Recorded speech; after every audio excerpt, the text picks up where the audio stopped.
Hey, welcome to Half the Battle. I got a comment last week on my ranked motorcycles video asking if I considered the subject of today's review a motorcycle. Well, I don't, but it's still a vehicle worth looking into. So meet the LCV Recon Sled. This toy was released in 1986 with all original parts. And it may not be a motorcycle, but boy is it unique and weird looking. And that weirdness is contrasted by the normal military color scheme of green, tan and black. It adds legitimacy to the toy, making it seem like it could be a real military vehicle. In fact, the colors make it look so much like a traditional vehicle that for the longest time I thought this thing was from like 1983 or 84. It looks more like it belongs in that group of vehicles, doesn't it? The design of the toy has some weird quirks. The engine is completely outside of the vehicle, which certainly is a choice. The back wheel actually moves, but the front wheels are just a mold of solid plastic, with a functioning toy wheel in the middle so the whole thing can move. The front of the thing is on a hinge that only moves it a few degrees, and its only function is to make the fake front wheel touch the ground, even though it's solid plastic so it can't roll. Why have the extra front wheel and the hinge at all? I hate to say it, but Hasbro could have saved money by just not having that wheel and thus not having the hinge either. That's right. My critique here is that Hasbro wasn't cheap enough.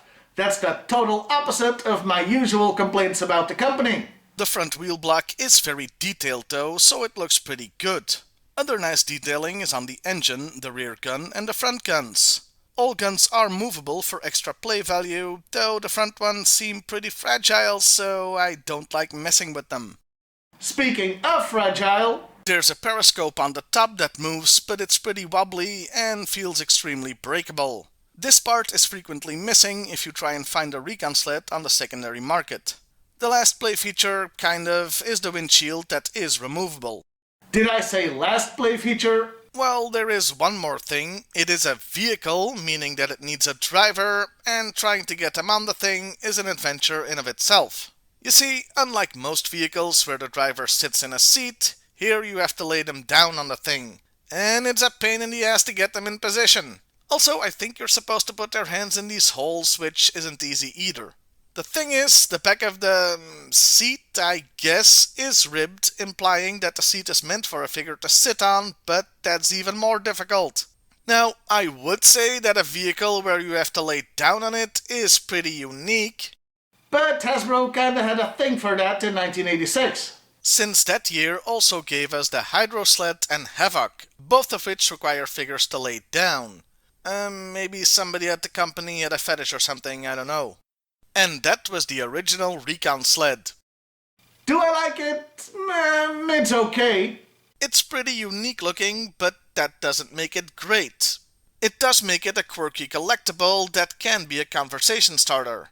I mean, not a long conversation. If I talk to my friends about this thing as long as this video is, I'm sure they'd start slowly backing away at the 2-minute mark, but a conversation starter nevertheless.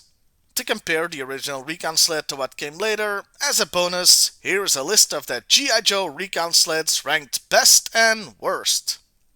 Best, the original Recon sled. Worst, the original Recon sled.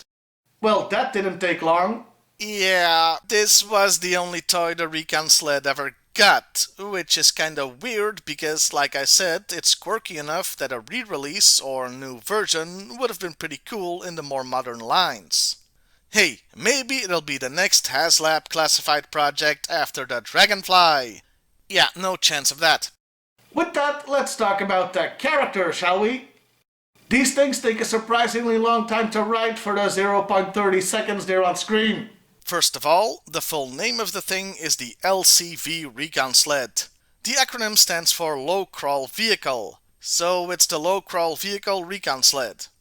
Okay, so it's a recon vehicle. That means it should have to be pretty fast to get in and out of danger, but it crawls. Crawling isn't very fast, but it is sneaky, so I can kinda see the logic. Except it has wheels. Wheels don't crawl.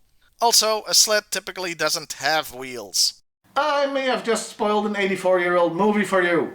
Anyway, my point is the name is a land of contradictions. And the box art doesn't help because it has Bazooka as the driver. Yeah, I don't think the guy with the missile launcher is the best pick to go on Recon missions. As the toy didn't come with a figure, which was the style at the time, you can ignore the box and pick whoever you want. I'd put in Stalker, or, if you want to stick with 1986 figures, Beachhead. As far as other media go, It showed up briefly in the cartoon, but I couldn't find evidence online of it being in the comic, and I'm not reading through 100 issues to make sure. If it is in there, let me know in the comments. And that was the Recon Sled. It's quirky, and it's an okay toy, but it's certainly an acquired taste. well, I'll see you next time, everybody. And hey, why not like, share, and subscribe if that's your thing?